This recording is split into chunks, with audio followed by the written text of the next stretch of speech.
Okay, so you are out at the campground and you're unpacked, you're ready to enjoy the evening, you pull the generator out and start it up, and it's not producing power.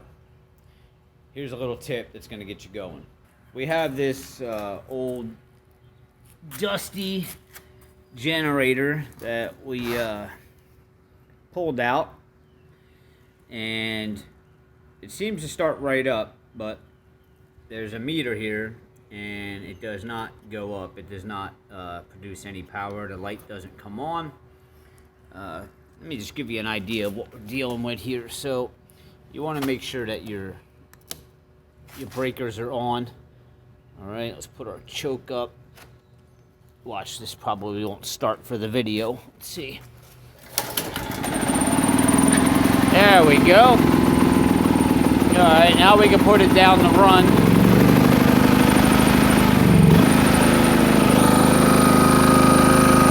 And as you can see, there's no power. All right, let's shut it off. Yeah.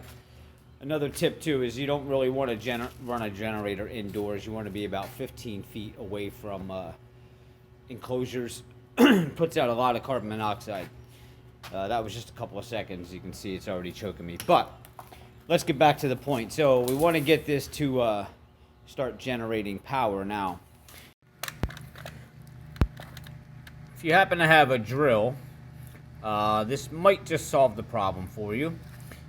Basically, in a nutshell, what you want to do is plug this drill into your generator while it's running, and you would hold this handle in and you would spin this backwards. And what that's going to do is these actually have little motors in them that actually produce electric here. So by spinning that backwards, you're actually sending that back through the cord back into your generator to they call it flashing the generator, but it will send back in that just enough electric that it needs, and then that will be able to work on its own.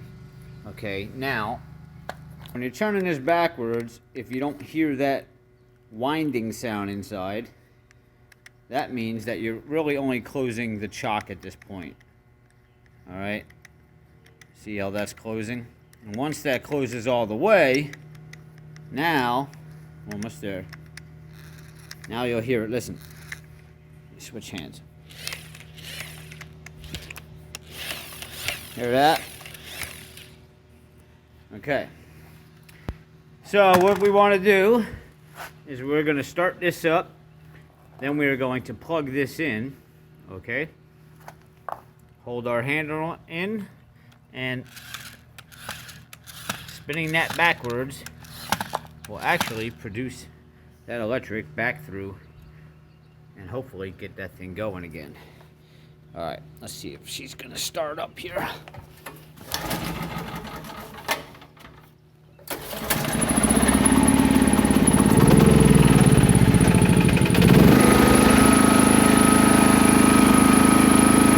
Plug it in. Let's see if we can do this here. We gotta squeeze our handle. How do I do this with one hand?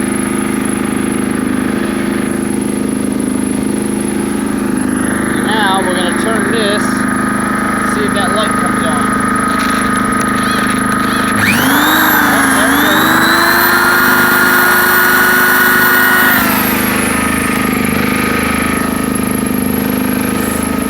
That's it.